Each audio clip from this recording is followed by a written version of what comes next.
Folks, this is Tom Opre, your host to the podcast where we ask the tough questions regarding man's impact on the world's wildlife. Raw and unfiltered, we strive to help you fully understand the real issues at hand. Our goal, ensuring the world's wildlife and wildlife habitat exists forever. Stay tuned for another edition of Shepherds of the Wild.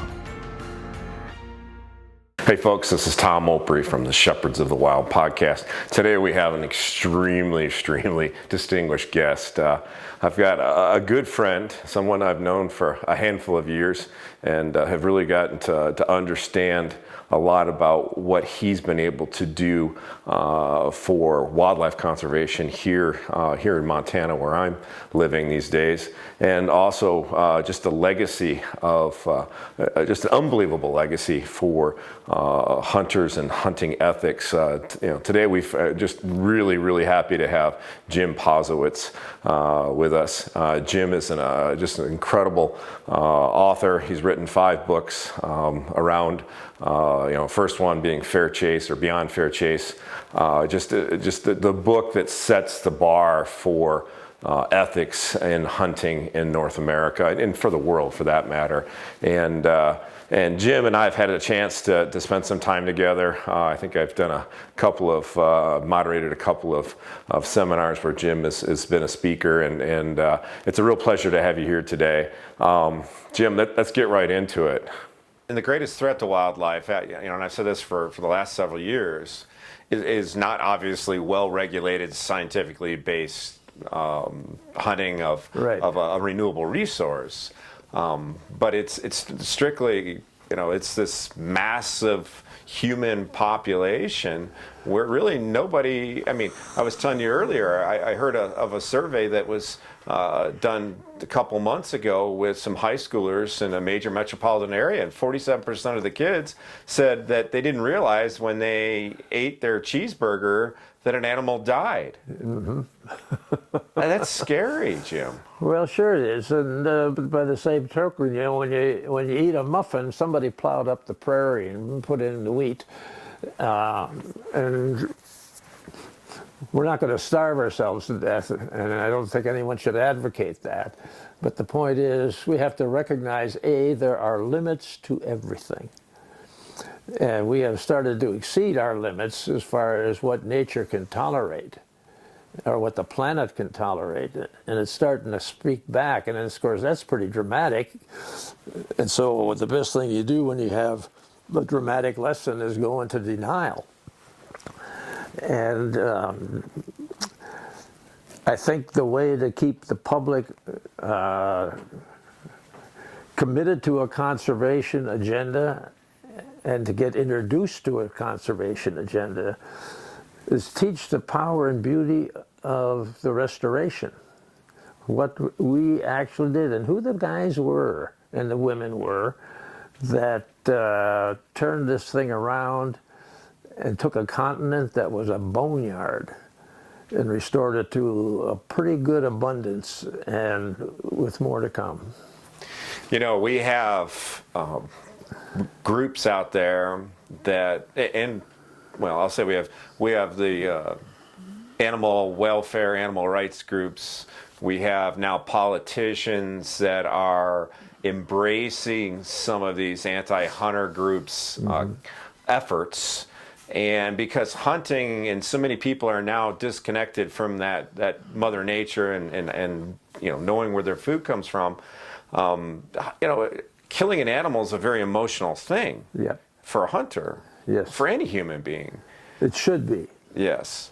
So what are your thoughts on the politicization of these anti-hunting efforts that literally leads to politicians running platforms within their campaigns during election season to promise the ban of hunting for certain species of animals or certain places? What are your thoughts on that? Well, the thoughts on that is there is common ground. We both love wildlife.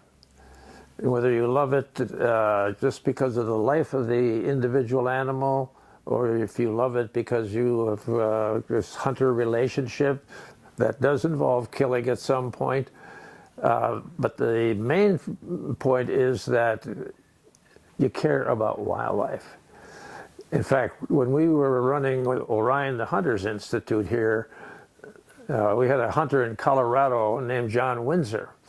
And John Windsor saw the issue you're talking about, so he would annually, with his hunting buddies and non-hunting associates, hold a dinner where the hunters brought the meat, the non-hunters brought the vegetables, and the anti-hunters brought the desserts.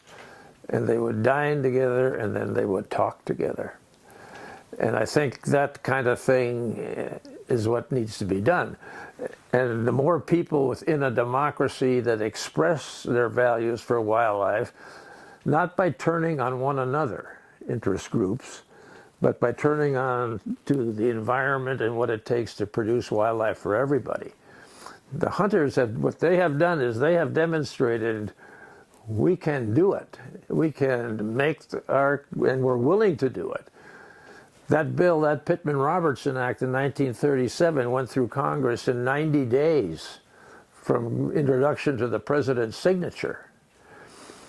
Now we have people who are dressing hunters in various kinds of apparel and from footgear to hat tops, but they have no interest in making that contribution to conservation that the firearm and ammunition people did in 1937.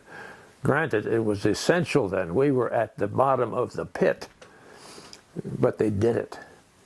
And the result of that, like I say, there are deer tracks in the driveway outside this window. This is the state capital of Montana. Yeah. Well, and that's a really good point. We need to take the divisiveness out of wildlife conservation, wildlife and habitat conversation, Yeah. conservation. But I'm seeing people even within the hunting community that are part of some of these groups that literally make it, very highly charged political statements. If you vote for one side or the other, you either are a conservationist or you're not. And we have enough divisiveness in hunting anyway, because historically we've got people out there that don't like, one hunter doesn't like another hunter because he uses modern archery tackle, or another hunter uses a dog, or another hunter hunts behind a fence that's more than 3.5 feet tall. How do we get that divisiveness out of the hunting community, and how do we change our message to the non-hunting public? Well, first of all, we get that divisiveness out of the hunting community by talking about other things. This is, and I guess I'm going to have to blame the associated commerce of the hunt now, where all of these commercial interests. I mean, you go down to the SHOT Show, and all it is selling gear of any kind of description. There's the word conservation I don't think shows up at that annual convention of brokering equipment, gear, and stimulating the market associated with hunting. And we have to take that emphasis and point it back to the restoration and expansion of the wildlife habitat base and the potential for these animals to live in congested harmony with 8 billion people on this planet. And we have to consciously do that. We have to, put the mirror up and stand in front of it and say, am I contributing to conservation when I go down to this event and just try to sell equipment? And of course, when you sell equipment, then all of a sudden you stir up, whether or not you're going to shoot it or hunt with a bow, or hunt with a rifle, or hunt with a shotgun, or hunt with a atlatl. And that kind of debate or discussion or focus, first thing it does, it takes it off the conservation goal that everybody's got to have to make this work at all. And I think we can make it work because we demonstrated that. I mean, we have done remarkable things with wildlife restoration. We have to be very careful, that We teach that this wildlife belongs to everybody. It's not private property. I don't care if you're the richest guy in the world and you bought an estate full of wildlife, it is still the people's game. And that was decided in Montana in the Supreme Court up on the Rocky Mountain front. It was another classic example. I mean, here was land set aside by Theodore Roosevelt for forestry and wildlife restoration purposes at the turn of the beginning of the 20th century. The first ranger that went into that country, Ehlers Koch, he rode for 60 days in 1905 and 60 days in 1906. And then he wrote, I never saw or got a shot at a single big game animal except one mountain goat. 60 days in the wildest country we had, and the only game animal he saw was a mountain goat, one mountain goat. Now, it wasn't a generation later that one of the ranchers at the base of that mountain range advertised for machine gunners to shoot elk, because the elk population had recovered to the point where he was at least thinking he was getting damaged by the presence of too many elk. The rancher shoots one elk, the state takes him to court. It was Montana, state of Montana v. Rathbone, where the Montana Supreme Court says, now, and this is in the beginning of the recovery period, that when you buy land in Montana, you buy it with full knowledge of the presence of wildlife for which there's no recourse. That's just part of us. And then what happens in the wake of that is a group forms in Augusta. They call themselves the Sun River Conservation Council. They decide what the elk need is a winter range of their own so they don't have to go on this guy. And that leads to the acquisition of the Sun River Game Range on the Rocky Mountain front. And at one point, that acquisition held in balance because the Fish and Game Department at the time couldn't quite do the bureaucratic drill to buy land in time. So two guys step up, a rancher from Shoto, Carl Malone, and a book salesman hunter, a bookstore operator hunter, businessman from Great Falls, Tom Masselt, and they put up 10 grand of their own money to hold the place for the elk. And then the Fish and Game eventually buys it, compensates them, but that's how this worked. And that's why the Sun River Game Range is a classic in history, and that's why there are the Pine Mountain Preserve, the Sun River Game Range, Ear Mountain, Blackleaf, the Boone, and in the 100-year anniversary of the formation of the Boone and Crockett Club, they buy the Theodore Roosevelt Memorial Ranch all along this Rocky Mountain front. It's a masterpiece. And the hunters put it back together, and everybody enjoys it. Everybody. Well, you hit about the SHOT Show and how commerce drives the hunting industry. And, yeah. I try to define the industry. Anybody makes a buck off of hunting. Okay. You know, and the hunting community is anybody that's into hunting and believes in it, as our North American model. How, when you look at the SHOT Show and you see how people market and sell their products, blood sport broadheads. I mean, there's things that when I see some of these advertisements and I see how they promote themselves, Joe here has more Boone and Crockett bucks than anybody using my buck call. Or using my camouflage, or using my bullets, showing the impact of bullets and what it does to create a wound channel.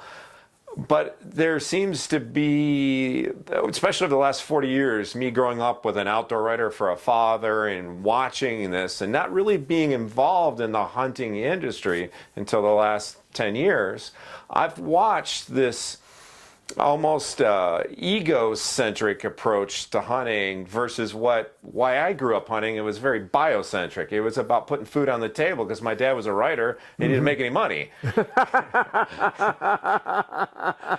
I mean, we ate a lot of deer, we ate a lot of pheasant, a lot of fish in Michigan where I grew up. You know, it was important. Yeah. But I understand why the commerce side it does what it does, because you have to differentiate your product somehow from your competitors.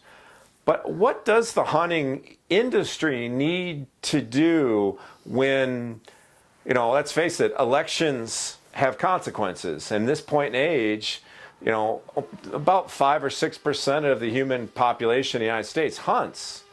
I don't know what that is. Next door. Okay, but only about 5 or so percent of the population hunts. If you're in a democracy, when you have some sort of politicization going on about hunting, well, before the election, hunters are already behind by 45% plus one, and that's if you get all the 5% of the hunters to go vote and vote the right way. What are we going to do to the hunting industry when they really project this egocentric approach to hunting, which is not necessarily looked fondly by the general public? Right. Now, the trophy hunting, the record, they look very negatively against hunting because they seem to think that it's nothing about pounding chests and winning awards and competitions. Mm-hmm. Well, I would summarize it in a shorter span. I'd say that the commercial interests tend to take aim at mediocrity and then they shoot low. And that's what we're dealing with out there. First thing is they have to educate themselves. You know, walk up to one of their booths at the SHOT Show and say, tell me about how many acres Theodore Roosevelt set aside for conservation and the restoration of wildlife. Where'd the refuge system come from when these animals down to their last remnants? You know, who bought the Sun River Game Range? The fact is we don't teach that. All we teach is ballistics or whatever, you know, the things you were talking about. And the industry is in bad need of reform because I think the power and the beauty in the story of what we have done on this continent, in that lifespan I described between 16 years prior to Theodore Roosevelt and then 16 years after, that's the lifespan of this thing. And it's an experiment in human history. And I think any way you wanted to measure that experiment, you'd have to give it an A+. But what we do is we forget it. We don't teach it, we don't study it. We have recorded it. You look around in this room and these bookcases are packed with those stories. And there are things of beauty, and all of a sudden when you appreciate what it took to achieve this, and that you can be a part of that social, cultural, environmental revolution, that's way more important than, you know, what the impact of 180 grains of lead going through the air at so many feet per second. You don't have to teach them that. What you have to teach them is why that deer was standing there, and why that deer is special, and why you have to respect that life, even if you take it, and especially if you take it. And you have to utilize it, and you have to remember it, and you have to do what it needs to have for its own kind to be reproduced out there. And there's way more power in that, and beauty. And you get right to the heart of people who are critical of you, to show them that you know those things and you appreciate those things. You know, and when you sit down with the next deer or antelope or elk that you shoot, and you sit there and maybe you cry a little bit because you know where that came from. You know why that elk was there. In fact, I did that a couple of seasons ago without shooting something. I'm you know, plus 80 at the time. I'm walking into a place that I know is a pretty good place to sit down and spend the morning on the early season. And while I'm sitting there, it starts to get light, and up the trail comes a father and two sons, what I took to be a father and two sons. And the father stops the boys when he spots me sitting there. And these kids are fresh out of hunter education because they're extremely serious looking. They have their guns under control, their muzzles are pointed in a safe direction, and they're paying close attention to what's going on. The father tippy-toes up to where I'm sitting, and he said, and on public land set aside as a national forest by Theodore Roosevelt. And when he sets these lands, he says, this is not for this age alone, but for the generations within the womb of time. And there we were, 3 generations. Myself, who was quite elder to the father, and the 2 boys, emerged from that womb of time on public lands hunting elk. And the father says to me in a whisper, we don't want to get ahead of you. He's going to defer to this old guy sitting in the woods. And then I thought of that Rosevelt passage, and I said, you know, I think I know what I see here, and I want you guys ahead of me. And then he says to me, the youngest boy can shoot a cow this year. He's got a cow permit. And I look at the kid, and I give him the thumbs up, and he lights up, and his face lights up in the dark. He's so excited. And here's this old hunter talking to him, or communicating with him. And then they move on ahead. And while I'm bawling in the woods because I just had collected this awesome trophy, and I knew why I was there, why they were there, why the forest was public, and why the elk were out there. And then I'm thinking of Roosevelt's other writing, one of his many writings, that said, these things that we do are for the economic well-being of the people, but there's more, because they add to the beauty of living and the joy of life. And that's what I looked at. And when you see hunting in that context, and when you have those kind of trophies to hang up in your brain, you got something.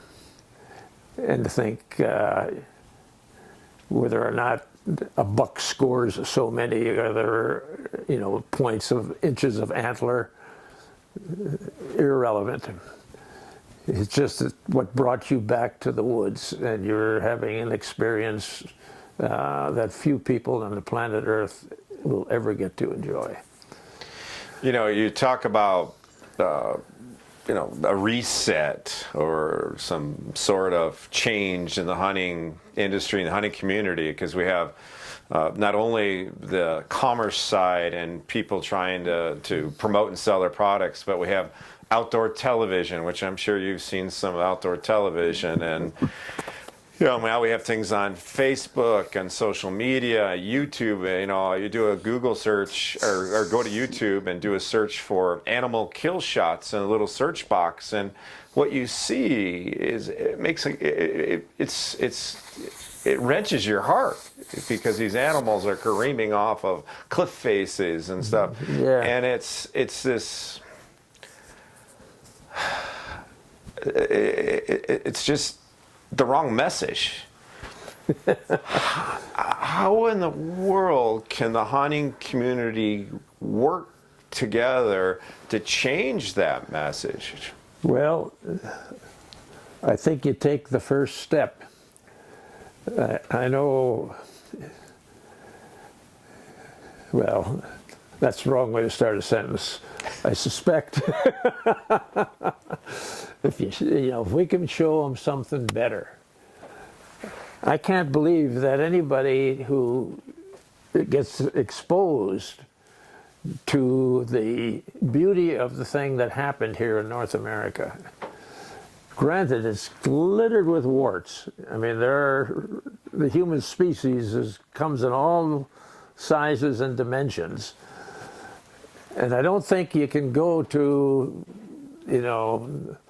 Bubba blowing away a pile of ducks or something like that and jumping up and down because he's so happy, to communicate with the people that just love to know that the duck is out there. What we all have to appreciate is the reason that duck was there was because Ducks Unlimited showed up in 1937. I was 2 years old. And the last time I looked, they had more than 13 million acres of wetlands producing those ducks. And the frogs and the salamanders and the cattail swamps and everything that came with them, all gifted to all of us, because we did it in this democracy. And we have to start telling that story from the aspect of the beauty of it, rather than just the number of ducklings that it puts in the air every fall. But Canada goose is another one.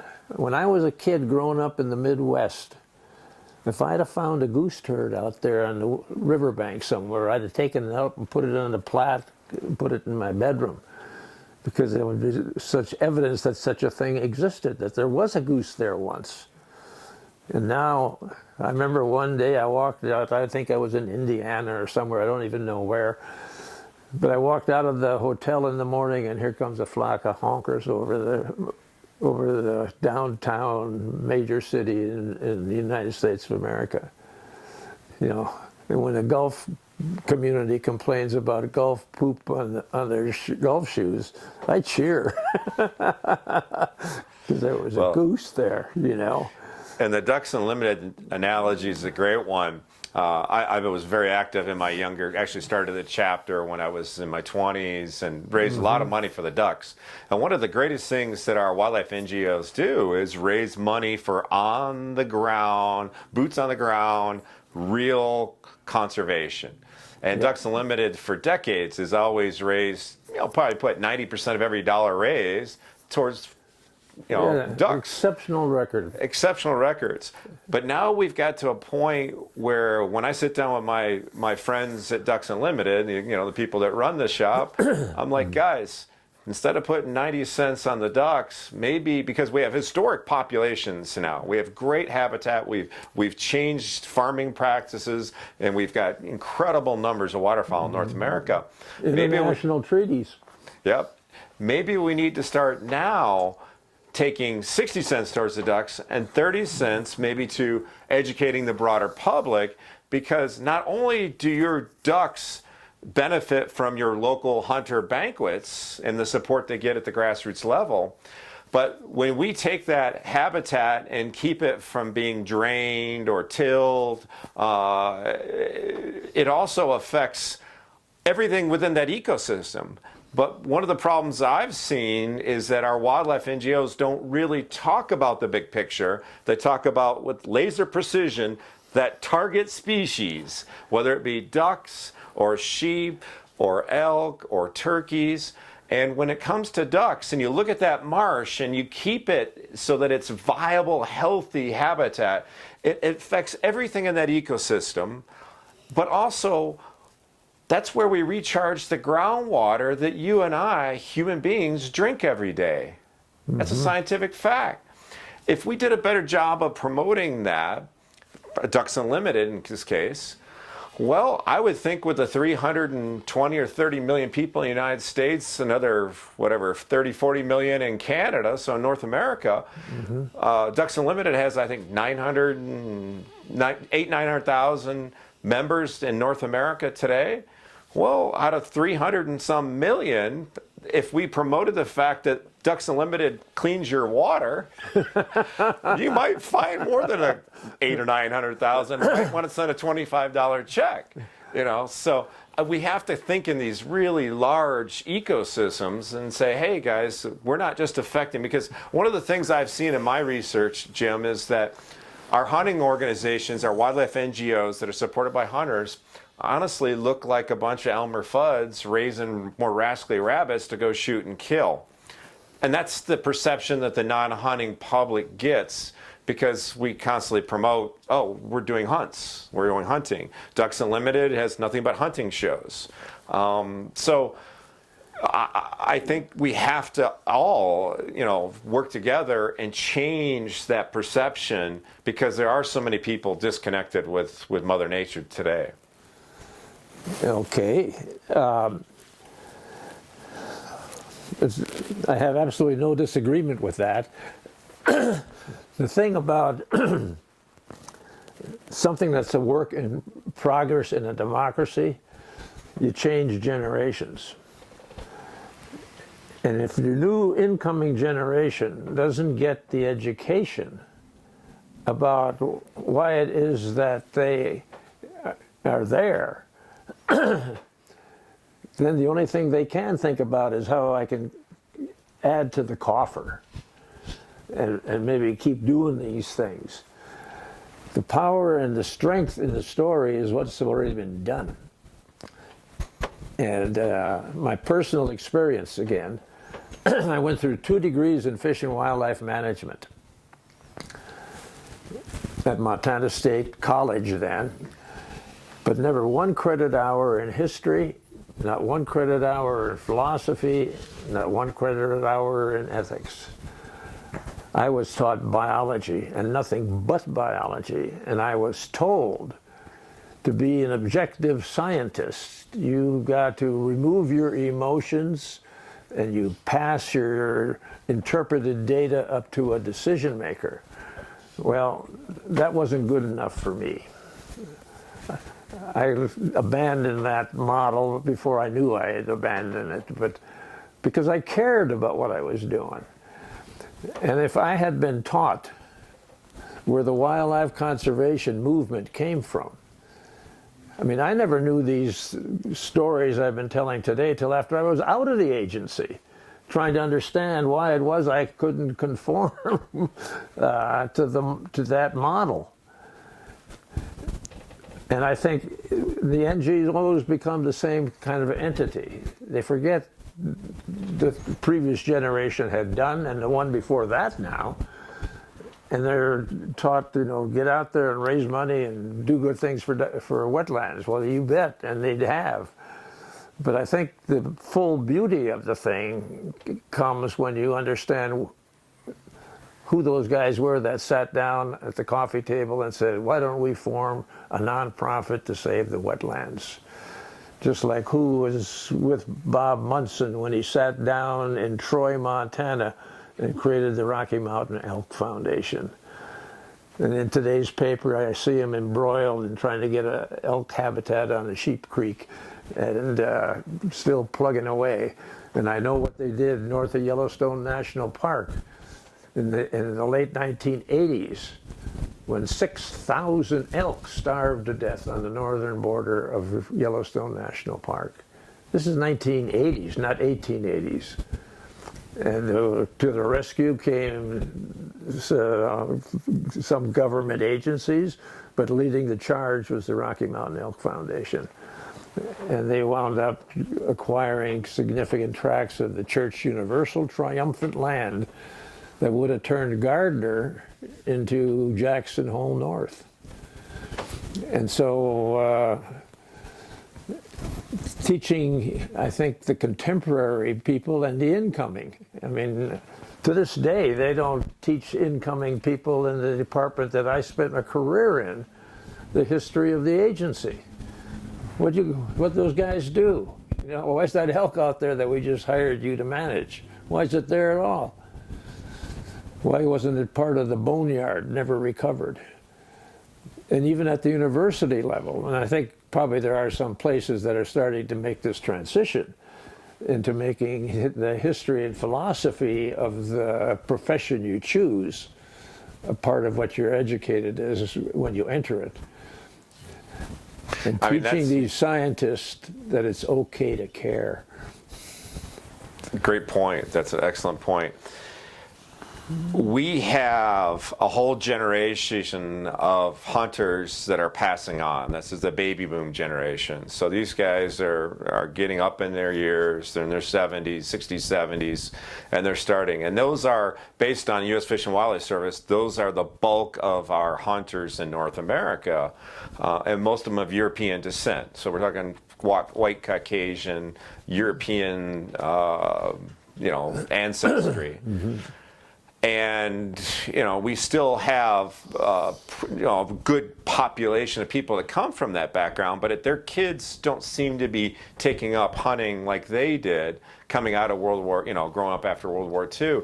But the population of Latinos is really growing and other minorities are really growing in the United States. How do we get these other minorities, these other people that come from a variety of racial backgrounds? How do we, and because their families weren't necessarily part of that effort to, separate this country from the King of England, which it's pretty important because that really flows into why wildlife, as you said earlier, is the people's.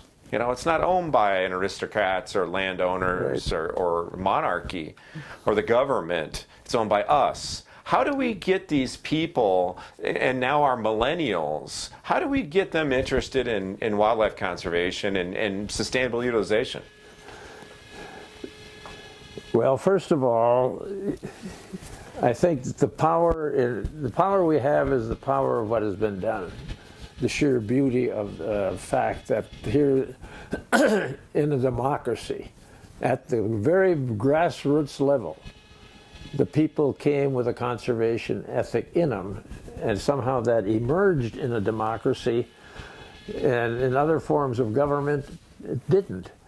In England, while we were settling America, in England, poaching was the #1 rural crime, and the aurochs, the boar, the bear, the beaver, the wolf, and the reindeer went extinct on the British Isles because they were poached into extinction. And the punishment for poaching was brutal. It was death, or the poacher convicted should have his eyes torn out. And when they moderated after Magna Carta, they said no person shall lose his life for poaching, but shall pay a grievous fine if he hath anything. So he wasn't expected to have a penny, but if he had anything, they'd take all his money. And still they poached, and still the game went extinct. And those are kind of important checkpoints in human history, and I think the solution is to, you reach out to other people with the notion that, if we're to save the planet Earth, we have to restore its health, and we have a model that restored health to the planet Earth, at least to a component of it. And it was based on an honest relationship with nature. Not a bag full of gear to shortcut that relationship, but an honest relationship with nature to where you could understand it, appreciate it, and realize that you were a part of it. That's where we came from. And the fact that that lies as a residual in many people should not be surprising. But to promote it with sort of utilizing your promotional material, the number of things you killed, or the speed at which you kill them, or the size at which they have produced antler or a horn, that's not going to appeal, I don't think, to people who see that as another living creature. And there's one way you can get the closest possible relationship with nature and wild things that live there is to, for a while, go do the dance with them and appreciate the significance of the fact that you're allowed into their presence, and they will sustain you, but they expect you to reciprocate and make sure that they themselves are sustained. But nonetheless, to promote this idea that we are from nature, we are a part of nature, and we must restore nature. we had this little model over here of some guys who tried that and went astray, maybe, in your perspective. But nonetheless, that model worked. And it was designed to belong to everybody, not to the rich, not to the wealthy, not to the landowner, not to the privileged. This is a democracy, and this was one of the amenities that came with North America. Well, I think to have them cross over the brink, you first have to get them out into the woods. And I don't know of any method of coercion other than to show them the beauty of what happened there, the strength of the movement, and the fact that we are not separate from nature. We are a part of nature, and if nothing else, hunting is the first step in the introductory course. And you don't have to take your first step with a gun in your hand, and it's probably better that you don't, that you just start going out there and becoming familiar with the places where wildlife still lives, and enjoy their presence and find a way to make your presence less obtrusive to them. And at some point when you feel you're ready to take nourishment and to actually become an active part in that drama, give hunting a try. Or fishing. You know, fishing's a little easier because they don't have fur. And they're kind of cold, but nonetheless way more important, or just as important, because they are sort of the net measurement of everything that goes on in a drainage. Ultimately gets into the biological community of the river that produces the fish or is capable of sustaining the fish. And so there's nothing more important than that final scorecard is the stream that's leaving your area of familiarity. So we have all these people in this modern world that don't know where their food comes from. Mm-hmm. How do we convince these people that hunting is necessary over the next millennia? Well, the adjective there, necessary. I mean, hunting maybe not be necessary. I mean, we can go into animal damage control or animal removal. Hunting is probably the most benign of the alternatives of holding wildlife populations at levels that can be sustained by their environment.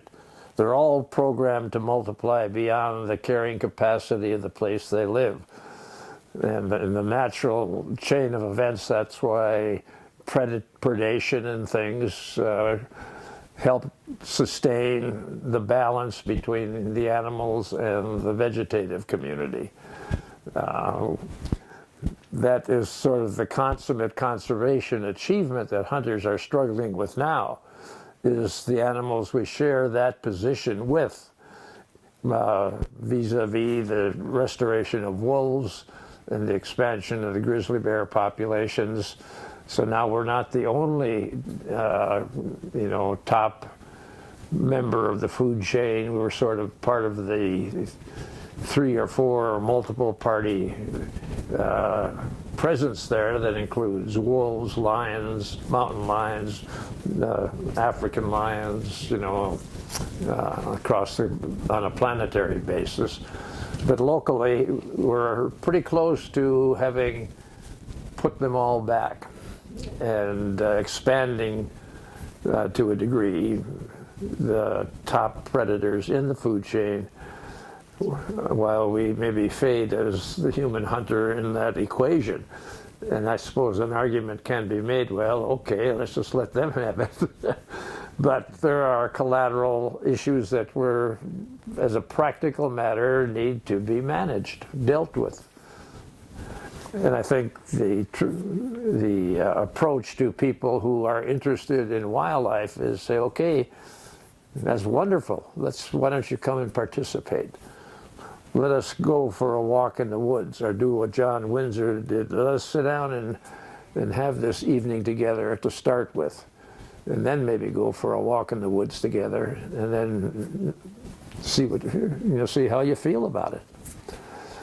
And I think at the same time, we probably have to spend way more attention on people within our community that are still going afield without any appreciation for what they're participating in. Yeah, that's doing it for the right reasons. Yeah. You mentioned predators and the situation with wolves and grizzly bears here in North America. Their populations are obviously healthy and expanding. We did some research earlier this year, focus group research, with folks that were not necessarily strongly for or against hunting, trying to determine some attitudes on hunting, but also wildlife conservation. And we, interesting enough, found that 68% of respondents were okay with the hunting of predators as long as it was done for an entire ecosystem approach to management. What do you think about hunting grizzly bears?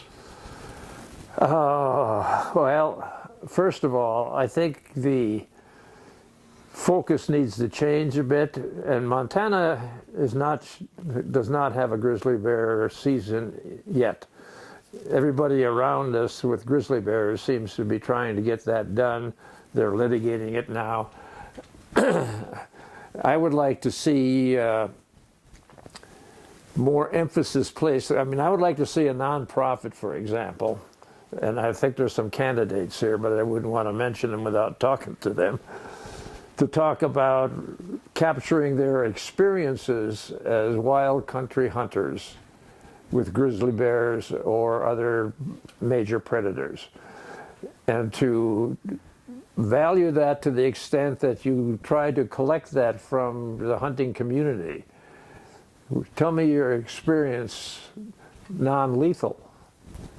In addition, we are also going to address the perhaps a management necessity to do some legal harvest, but we're way more interested in the experiences you're having, and then to share that among the membership of whatever group is collecting those stories.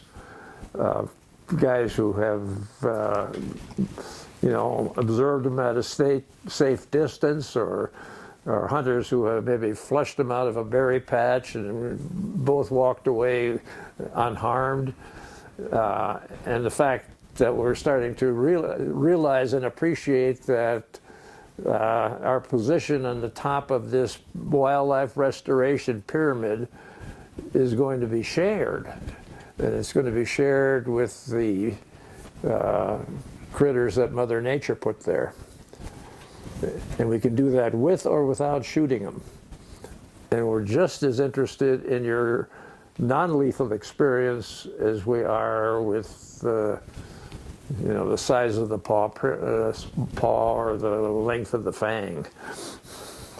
That's great. That's not really something, when I think about how I depict hunting,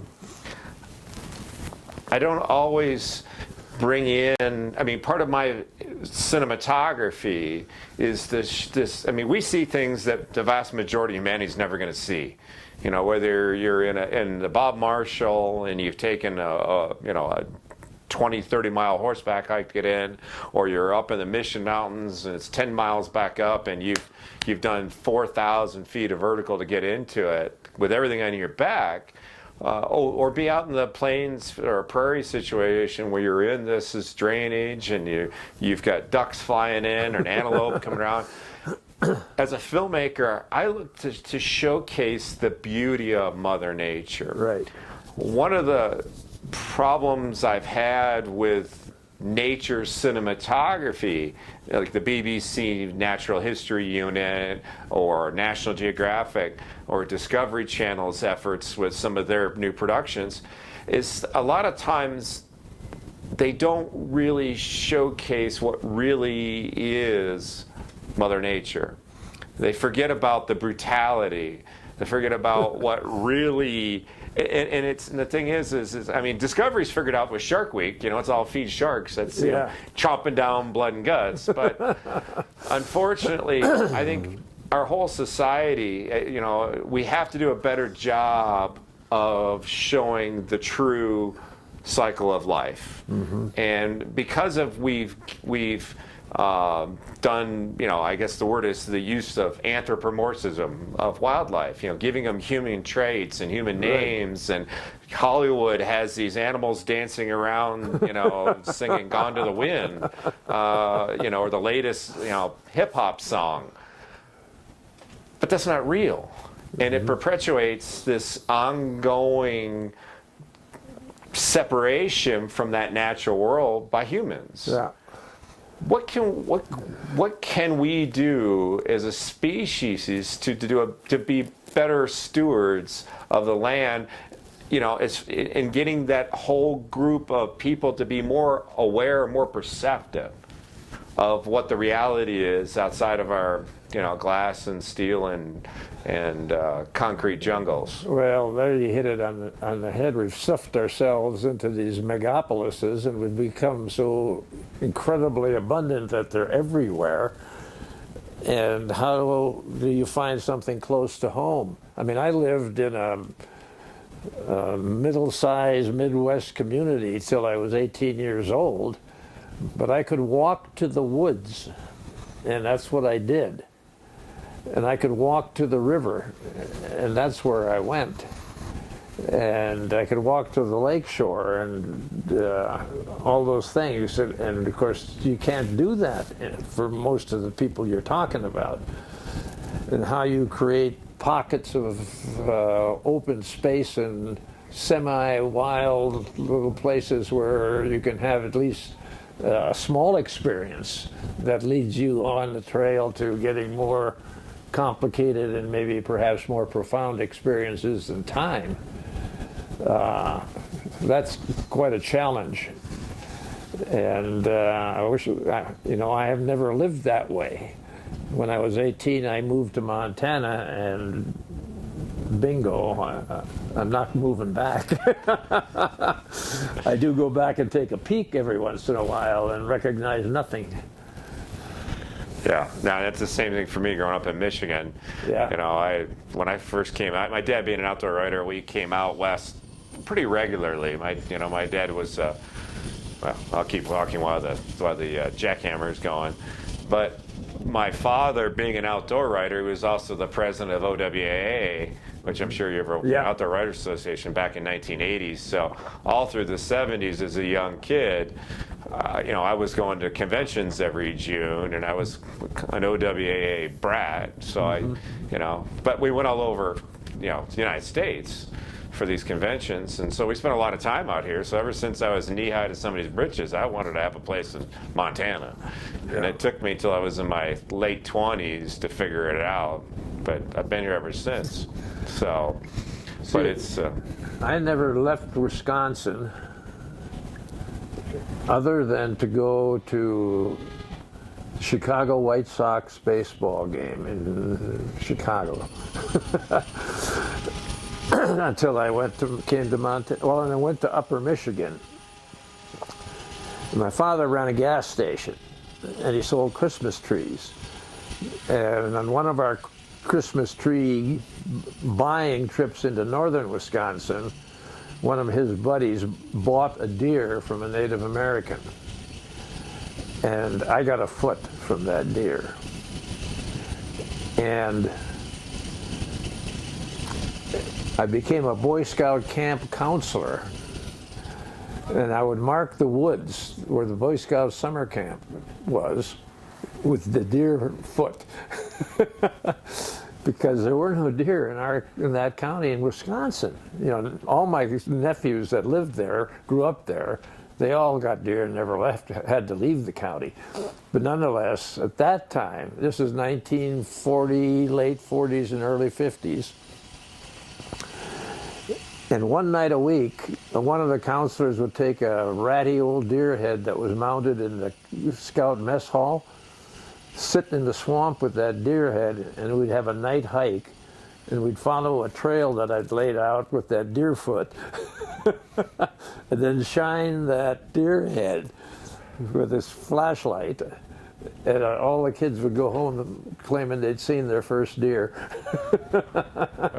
Planted a seed there. Planted a seed there. But then the thing was, we were just, having fun and not quite understanding why there was no deer in that county, and they just had been shot. We've talked about hunting and sustainable utilization as one of the probably the least expensive tool for wildlife conservation managers to utilize. In the headlines and social media and traditional media, there's been a lot of headlines about international hunting. People hunting over in Africa, people hunting around the world, and there's been a lot of pushback by not only in social media but traditional media, kind of depicting it as that if you hunt in Africa, you're a poacher. And I understand why people think that, because 99% of what we hear about Africa is about poaching for rhino or elephant. And what do we say to the broader public about why we need to have these opportunities to hunt internationally, and how do they affect these local communities, these indigenous people? Well, right there is the point. What is it? What do the indigenous people gain from the presence of wildlife? And it can be sustenance, or it can be some kind of economic drift or trickle down. And then I always trip back into the North American model that said this is for everybody. And hunting in much of the global context is not for everybody. And I think it has to be made to somehow have a positive association with the people that live with it. Yeah, I think if you're addressing the restoration, conservation, and management of wildlife on a planetary basis, I think you have to make sure that there is benefit accruing to the indigenous people that are living there. And they too come from nature, just like all the rest of us all over the planet. It's been absent from some of those societies for thousands of years. And of course, part of the beauty of the North American model was it was built on the fact that it belonged to everybody. And we're having trouble doing that now. It was easy initially where we just extirpated the wildlife, but to put it back in the context that it is shared by everybody in the community, or can be, it doesn't necessarily have to be, but it can be shared both as a participant in hunting and fishing, or just an appreciator from a distance, but it belongs to all of us. Thanks for listening. You can find this podcast wherever great podcasts live, including on the Shepherds of Wildlife Society website at shepherdsofwildlife.org. Please tell a friend, and let's save wildlife together.